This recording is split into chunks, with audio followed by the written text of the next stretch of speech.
The antique vase shattered at my feet, its delicate porcelain fragments scattering across the hardwood floor. I stood frozen, my hand still outstretched from where I'd knocked it off the shelf. The silence that followed was deafening. "Mom, what have you done?" Sophie's shrill voice pierced the air, her eyes wide with horror. I opened my mouth to explain, but no words came out. How could I tell them it was an accident when they were looking at me like I was a criminal? Ethan, my husband of 20 years, rushed into the room, his face contorted with anger as he surveyed the scene. "Amanda, that was my mother's prized possession. How could you?" I didn't mean to," I stammered, finally finding my voice. "I was just dusting and—" "Save it," Ethan snapped, cutting me off. "You've always been jealous of my mother's things. Admit it, you did this on purpose." I felt like I'd been slapped. "What? No, of course not. It was an accident, I swear." Sophie scoffed, rolling her eyes. "Right, Mom. Just like it was an accident when you lost Grandma's pearl necklace last month?" My heart sank. That had been a genuine mistake, but now it was being used against me. I looked from my daughter to my husband, searching for any sign of understanding in their eyes. There was none. "I think you should leave," Ethan said, his voice cold and firm. "Leave? But this is my home," I protested, feeling panic rise in my chest. "Not anymore," he replied. "I want you out by tonight. We can't trust you around valuable things anymore." I turned to Sophie, hoping for support, but she just crossed her arms and looked away. My own daughter siding with her father against me. The betrayal stung worse than any physical pain. "You can't be serious," I said, my voice barely above a whisper. "Where am I supposed to go?" Ethan shrugged, already turning away. "That's not my problem. Just get out of my sight." As if on cue, the doorbell rang. Ethan went to answer it, leaving me alone with Sophie. "Sophie, honey, please," I pleaded. "You know I would never do something like this on purpose." She met my gaze, her eyes hard. "Do I? You've always resented Dad's success and Grandma's wealth. Maybe you finally snapped." Before I could respond, Ethan returned with a police officer in tow. My blood ran cold. "Officer, this is my wife," Ethan said, his voice dripping with false concern. "She's been acting erratically lately, destroying family heirlooms. We're worried about her mental state." The officer looked at me sympathetically. "Ma'am, is there someone we can call for you? Somewhere you can stay tonight?" I felt like I was in a nightmare. How had things spiraled so quickly? Just this morning, we'd been a normal family having breakfast together. Now, I was being treated like a criminal in my own home. I can call my sister," I managed to say, my voice shaking. As I fumbled for my phone, I caught sight of Ethan and Sophie exchanging a look. There was something in their eyes, something that made me wonder if this was more than just a misunderstanding.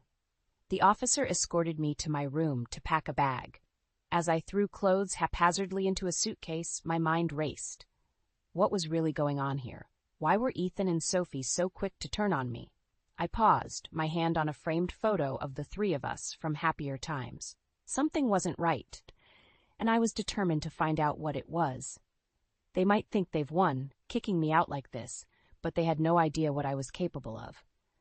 As I walked out of the house I'd called home for 2 decades, I made a silent vow. I would uncover the truth, clear my name, and make them regret ever doubting me. This wasn't the end, it was just the beginning. I spent a restless night on Abby's couch, my mind racing with questions and doubts. The morning light had barely crept through the curtains when my phone buzzed. It was Sophie. "Mom, you need to come to Grandma's house, now." My heart leaped into my throat. "Is everything okay?" "Just come," she snapped before hanging up. I arrived at my mother-in-law's sprawling Victorian home within the hour, my stomach in knots. Ethan's car was already in the driveway. As I approached the front door, I heard raised voices inside. "I'm telling you, Mother, it was Amanda." Ethan's voice carried through the open window. "She's been eyeing your valuables for years." I froze, my hand on the doorknob. What was he doing? "But dear, Amanda's always been so kind," his mother Margaret replied. Her voice was frail, confused. "Are you sure?" "Of course I'm sure," Ethan insisted. "Why do you think she's not here now?" "She's probably pawning your things as we speak." I couldn't believe what I was hearing. Anger surged through me as I burst through the door. "How dare you?" Ethan spun around, his face a mask of false concern. "Amanda, what are you doing here?" "Sophie called me," I said, glaring at him. "And I'm glad she did. What lies are you feeding your mother? Margaret looked between us, her eyes clouded with confusion. Ethan, you said Amanda stole from me? Because she did, Mother, Ethan said smoothly. Remember the missing pearl necklace and now the vase? That's not true, I protested. Margaret, you know me. I would never. Oh, Amanda, Margaret interrupted, her voice trembling. How could you, after all these years? My heart shattered. I turned to Sophie, who stood silently in the corner. Sophie, please, tell your grandmother the truth. But Sophie just looked away, avoiding my gaze. In that moment, I realized how deep Ethan's manipulation ran. He had turned not just my daughter against me, but his own mother, too. I think you should leave, Ethan said, his voice dripping with false sympathy. You're upsetting Mother. I stood my ground. I'm not going anywhere until we sort this out. Margaret, please, try to remember. I've always respected your things. It's Ethan who... Enough, Ethan shouted, his calm facade cracking. Mother doesn't need this stress. Sophie, take Grandma upstairs. As Sophie led a bewildered Margaret away, I turned on Ethan. What game are you playing? His eyes narrowed. Game? I'm protecting my family from a thief. We both know that's not true, I hissed. Why are you doing this? What are you hiding? For a split second I saw fear flicker in Ethan's eyes, but it was quickly replaced by cold anger. You're delusional, Amanda. Maybe you need professional help. The only help I need is a good lawyer, I retorted. You won't get away with this. Ethan laughed, a cruel sound that sent chills down my spine. Get away with what? Telling the truth? Face it, Amanda. No one will believe you over me. I'm the successful businessman. You're just a housewife with a history of accidents around valuable antiques. His words hit me like a physical blow. I realized then how carefully he had orchestrated this, how long he must have been planning it. But why? As I turned to leave, I caught sight of a letter on Margaret's desk. The logo at the top made my blood run cold. It was from the bank that handled Ethan's business accounts. Suddenly, pieces started falling into place. The missing antiques, Ethan's increasingly lavish spending, his desperation to discredit me. Was he in financial trouble? I walked out of the house, my mind whirling. Ethan thought he had won, but he had no idea who he was dealing with. I might be down, but I was far from out. It was time to start digging, to uncover what Ethan was really hiding. As I drove away, I made a silent vow. I would expose Ethan's lies, clear my name, and reclaim my life. The game was on, and I intended to win. I sat at Abby's kitchen table, nursing a cup of coffee and mulling over the events of the past few days. My sister bustled around, preparing breakfast and shooting concerned glances my way. Amanda, you need to eat something, she said, sliding a plate of toast in front of me. I shook my head. I can't. I keep thinking about Sophie. How could she turn on me like this? Abby sighed, taking the seat across from me. Honey, you've been blind to this for years. Ethan's been poisoning Sophie against you since she was little. What are you talking about? I asked, my defenses rising. Think about it, Abby pressed. Who always gave in to her every whim? Who never made her face consequences? Ethan's turned that girl into a spoiled princess, and you've let it happen. Her words stung, but deep down I knew she was right. I thought back to all the times Ethan had undermined my parenting, always playing the fun dad while I was left to be the disciplinarian. As if on cue, my phone buzzed with a text from Sophie. Dad's taking me to Paris for the weekend. Thought you should know. I showed the message to Abby, my hands shaking. See? He's buying her loyalty with trips and gifts. Abby's eyes narrowed. Amanda, don't you think it's odd that Ethan's splurging on a Paris trip right after accusing you of theft? Where's this money coming from? Before I could respond, there was a knock at the door. Abby went to answer it, and I heard hushed voices in the hallway. A moment later, she returned with a stern-faced woman in a suit. Mrs. Thompson? The woman asked. I'm Linda Carson from Child Protective Services. We need to talk about your daughter, Sophie. My heart plummeted. What? Why? Linda sat down, her expression grave. We've received reports of potential emotional abuse and neglect. Given the recent accusations against you, we need to assess Sophie's living situation.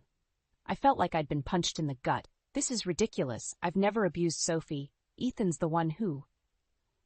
Mrs. Thompson, Linda interrupted, please understand that we're just doing our job. We'll be conducting interviews with Sophie, your husband, and other family members. As Linda continued explaining the process, my mind raced. This had Ethan written all over it. He was using the system against me, painting me as an unfit mother. "Can I at least talk to Sophie?" I asked, my voice cracking. Linda shook her head. "I'm afraid that's not possible right now. We need to conduct our initial interviews without any potential influence." After Linda left, I collapsed into Abby's arms, sobbing. "He's taking everything from me, Abby. My home, my daughter, my reputation." Abby held me tight, her voice fierce. "Listen to me, Amanda. Ethan might think he's won, but he's underestimated you. It's time to fight back." I pulled away, wiping my eyes. "How? He holds all the cards." "Not all of them," Abby said, a glint in her eye. "Remember that letter you saw at Margaret's house? From the bank? I think it's time we did some digging into Ethan's finances." A spark of hope ignited in my chest. "You're right. If Ethan's hiding something, that's where we'll find it." As we started planning our next move, my phone buzzed again. Another text from Sophie. "Mom, I'm sorry. I don't know what to believe anymore." I stared at the message, a mix of emotions swirling inside me. Maybe all wasn't lost with Sophie after all. But I knew one thing for certain. I had to act fast. Ethan was playing a dangerous game, and it was time I learned the rules. I looked up at Abby, a new determination in my eyes. "Let's do this. It's time to uncover what Ethan's really hiding and save our family before it's too late." The familiar creak of the porch steps brought a rush of memories as I approached my childhood home. It had been years since I'd last visited, but desperate times called for desperate measures. My mother rose, opened the door before I could knock, her weathered face a mix of concern and love. "Amanda, sweetheart," she said, pulling me into a tight embrace. "Abby called. I've been worried sick." I melted into her arms, feeling like a little girl again. "Oh, Mom, everything's falling apart." She ushered me inside, the scent of freshly baked cookies enveloping me like a warm blanket. As we sat at the kitchen table, I poured out the whole sordid story. Ethan's accusations, Sophie's betrayal, the CPS investigation. Mom listened intently, her brow furrowing with each new revelation. "That no-good son-in-law of mine," she muttered when I finished. "I always knew he was trouble." I sighed, cradling a mug of tea in my hands. "I should have seen it coming. How could I have been so blind?" Mom reached across the table, clasping my hand. "Now you listen here, Amanda. You are not to blame for Ethan's deceit, but it's high time you stood up for yourself." "But how?" I asked, feeling utterly defeated. "He's taken everything from me, my home, my daughter, my reputation." A steely glint appeared in Mom's eyes. "He hasn't taken your spirit, has he? You're a fighter, Amanda. Always have been. Remember when you were 10 and those bullies stole your bike?" I couldn't help but smile at the memory. I tracked them down and demanded it back. "Exactly," Mom nodded. "You didn't give up then, and you're not giving up now. Ethan might think he's won, but he doesn't know who he's dealing with." As we talked, a plan began to form. Mom suggested I reach out to her old friend, a retired detective named Frank, who might be able to help investigate Ethan's finances. She also reminded me of the importance of documenting everything. Every interaction, every accusation, every suspicious move Ethan made. "Knowledge is power, sweetheart," she said. "The more you know, the stronger your position." Just then my phone buzzed. It was a text from Sophie. "Mom, I'm scared. Dad's acting weird. Can we talk?" My heart raced. This could be my chance to reconnect with my daughter to help her see the truth. But what if it was a trap? "What should I do, Mom?" I asked, showing her the message. She squeezed my hand. "Trust your instincts, Amanda. You know your daughter. If she's reaching out, there must be a reason." Taking a deep breath, I typed out a reply. "Of course, sweetie. Name the time and place." As I hit send, a wave of determination washed over me. Mom was right. I was a fighter. And it was time to show Ethan exactly what I was made of.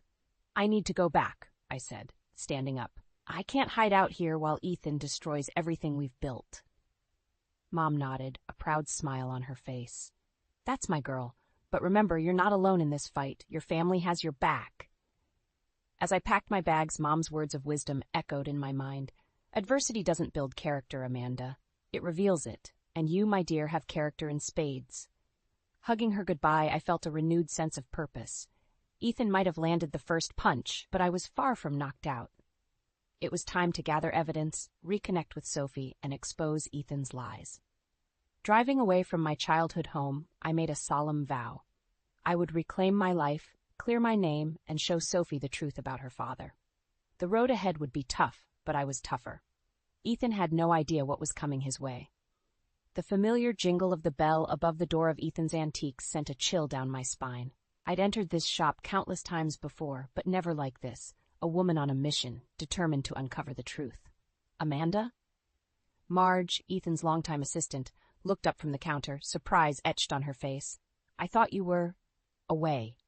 I forced a smile. Just stopping by to pick up some personal items, Marge. Is Ethan around? She shook her head. He's at an auction in Boston. Won't be back till tomorrow. Perfect. I made my way to the back office, my heart pounding. I had maybe an hour before Marge's curiosity got the better of her. Sitting at Ethan's desk, I booted up his computer. Thank God he'd never changed his password. Our wedding anniversary of all things. As I dug through the financial records, a pattern emerged. Large sums of money moving in and out of accounts I'd never seen before. Sales records for items I knew we'd never had in stock. And then I saw it. A transaction for an antique vase, matching the description of his mother's prized possession, sold to a private collector for an astronomical sum. My hands shook as I scribbled down account numbers and dates. This was it. Proof of Ethan's deception. But as I delved deeper, I realized it was just the tip of the iceberg. The business was hemorrhaging money, and Ethan was desperately trying to cover it up. Suddenly, the office door swung open. I looked up, expecting to see Marge, but instead found myself face to face with Sophie. Mom? Her eyes widened in shock. What are you doing here? I scrambled to close the files on the computer. Sophie, I can explain. Are you stealing from Dad? She accused, her voice rising. Is that why you're sneaking around? No, sweetie. It's not what you think, I pleaded, reaching for her. I'm trying to uncover the truth. Your father, he's been... Stop it, Sophie shouted, backing away. I don't want to hear your lies. I'm calling Dad. As she pulled out her phone, panic surged through me. If Ethan found out I'd been here, all my efforts would be for nothing. In a split-second decision, I grabbed Sophie's arm. Listen to me, I said urgently. Your father is not who you think he is. He's been lying to all of us, including your grandmother. I can prove it, but I need you to trust me. Sophie hesitated, her finger hovering over Ethan's number. Why should I believe you? Because I'm your mother, I said softly. And despite everything that's happened, I love you more than anything in this world. I would never lie to you, Sophie. Not about this. For a moment, we stood in tense silence. Then, slowly, Sophie lowered her phone. You have 5 minutes to explain. Relief washed over me. I quickly showed her the financial records, explaining the discrepancies and the suspicious transactions. As understanding dawned on her face, I saw a flicker of doubt in her eyes. But why would Dad do this? She asked, her voice small. I don't know, sweetheart, I admitted. But I intend to find out. Will you help me? Sophie bit her lip, conflict clear on her face. Then, with a determined nod, she said, What do you need me to do? In that moment, I felt a surge of hope. My daughter was back on my side.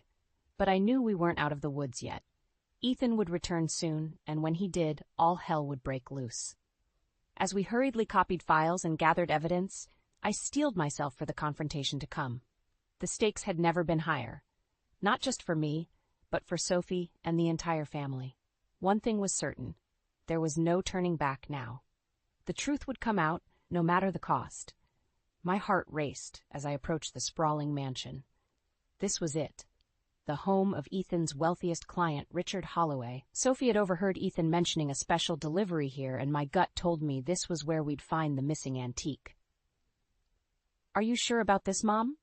Sophie whispered beside me, her face pale with anxiety. I squeezed her hand. We have to know the truth, sweetheart, no matter what. Taking a deep breath, I rang the doorbell.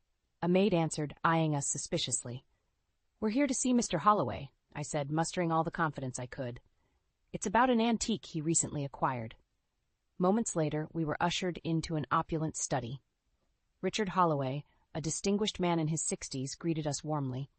Ah, you must be from Ethan's Antiques, he said, smiling. I was expecting someone to check on the vase. Magnificent piece, isn't it? My breath caught in my throat as I spotted it. Margaret's prized antique vase, sitting proudly on a pedestal by the window. Actually, Mr. Holloway, I began, my voice shaking slightly, I'm Amanda Thompson, Ethan's wife.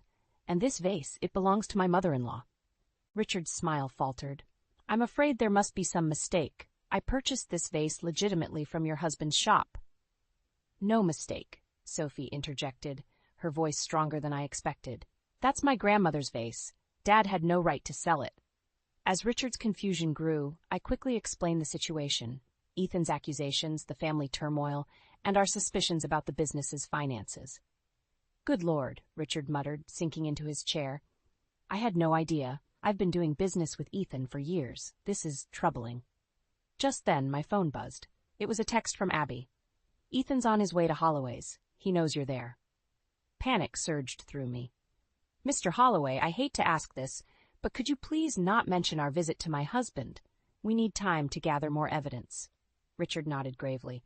Of course, this is a serious matter. I'll cooperate fully with any investigation. As we hurried out, I saw Ethan's car turning into the driveway. Quick, Sophie, I hissed, pulling her behind a hedge. We watched as Ethan strode up to the house, his face a mask of barely contained fury. Through the open study window, we could hear snippets of his conversation with Richard. Misunderstanding, my wife is unstable, custody battle. My blood boiled at Ethan's lies, but Sophie's grip on my arm tightened. Not yet, Mom, she whispered. We need more proof. She was right, of course, but hearing Ethan spin his web of deceit made me realize just how far he was willing to go to protect himself. As we snuck away, I knew we were racing against time. Ethan would soon realize we'd been there, and he'd stop at nothing to discredit us.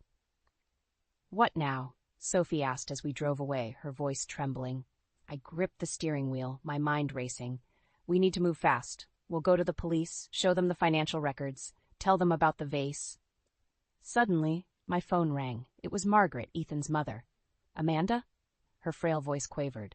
Ethan says you've stolen from me. He wants to put me in a home. Please, what's going on? My heart sank. Ethan was making his move, isolating Margaret to keep her quiet. Don't worry, I assured her, though fear gnawed at my insides. I'm coming to get you. Everything will be all right. As I ended the call, I realized the true extent of Ethan's manipulation. He wasn't just trying to frame me. He was systematically destroying every relationship I had, every support system I could turn to. I looked at Sophie, saw the fear and determination in her eyes, and made a decision. Change of plans, I said, making a sharp U-turn. We're getting your grandmother. It's time to end this, once and for all.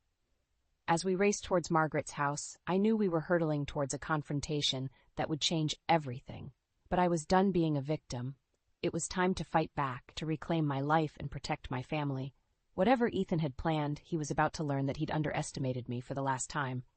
We burst through the door of Margaret's house, finding her in the living room, surrounded by half-packed boxes. Her eyes, wide with confusion and fear, met mine. Amanda? Sophie? What's happening? She asked, her voice trembling. We're getting you out of here, Margaret, I said, rushing to her side. Ethan's been lying to all of us. Sophie started gathering Margaret's essentials while I quickly explained the situation. Margaret's face crumpled as the truth sank in.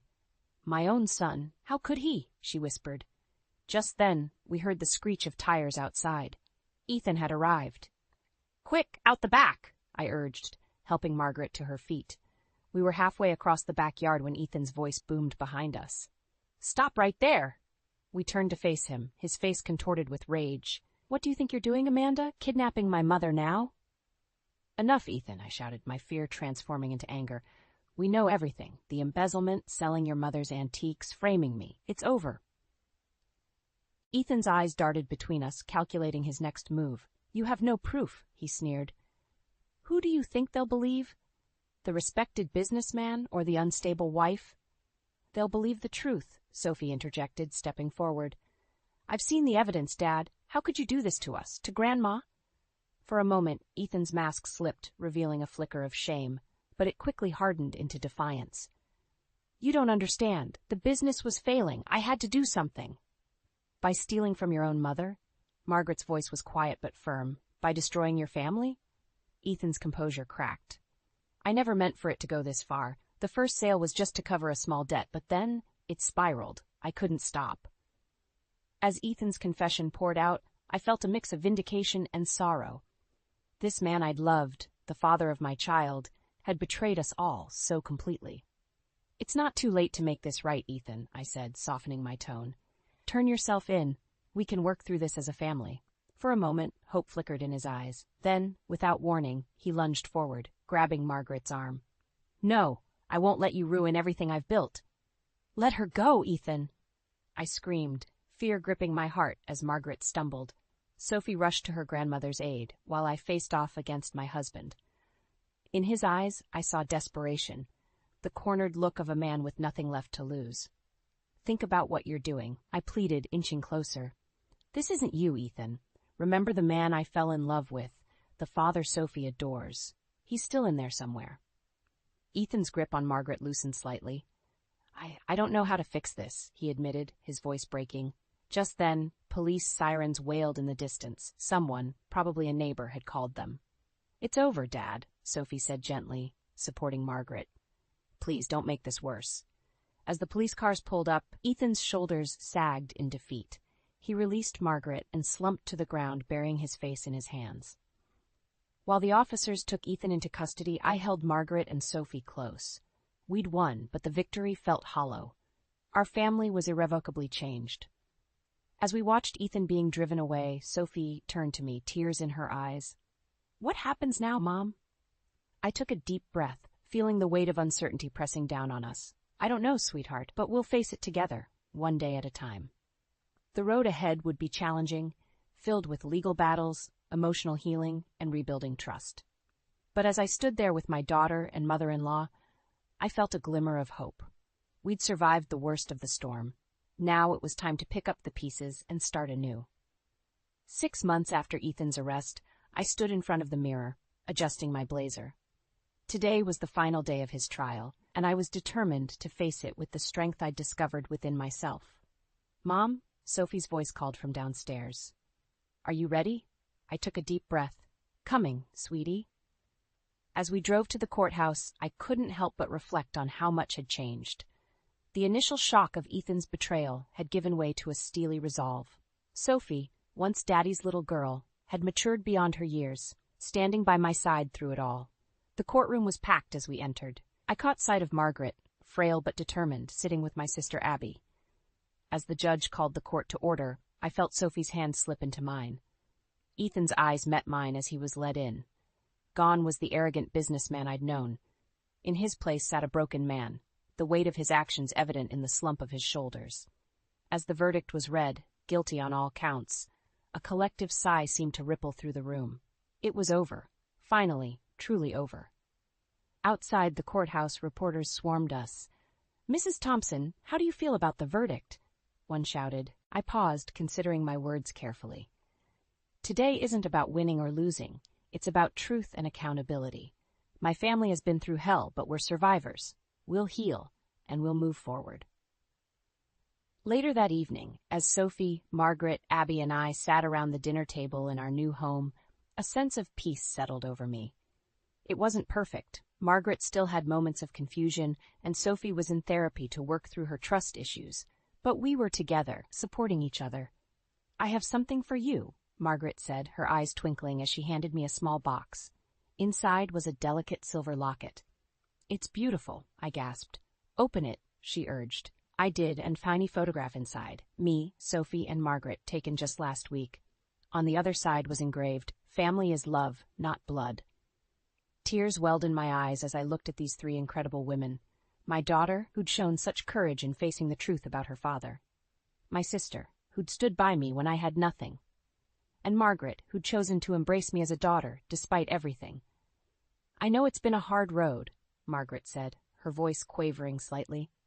But I want you to know, Amanda, that you've shown us all what true strength looks like.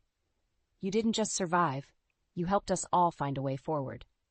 Sophie nodded, squeezing my hand. Mom, I'm so sorry for doubting you. You've taught me what real integrity means. Oh, sweetie, I pulled her close. We've all learned so much, and we'll keep learning together. As the evening wore on, filled with laughter and shared memories, I felt a profound sense of gratitude. The path ahead wasn't clear. We still had financial challenges to face and emotional scars to heal, but I knew we'd face it as a family. Later, as I stood on the back porch, gazing at the stars, Abby joined me. Penny for your thoughts, sis? I smiled, fingering the locket around my neck. I was just thinking, for the first time in a long time, I'm excited about the future. It's like I can breathe again. Abby nudged my shoulder. You know, when this all started, I was so worried about you. But watching you stand up for yourself, fight for the truth, I've never been prouder to call you my sister. As we hugged, I realized that this journey, painful as it had been, had given me something precious, a deeper understanding of my own strength and the unbreakable bonds of true family. The road ahead would have its challenges, but I was ready to face them. With Sophie, Margaret, and Abby by my side, I knew that whatever life threw our way, we'd face it together, stronger, wiser, and filled with love. As I closed the porch door and rejoined my family inside, I felt a sense of peace wash over me. This wasn't the end of our story. It was just the beginning of a new chapter, and I couldn't wait to see what the future held for us all.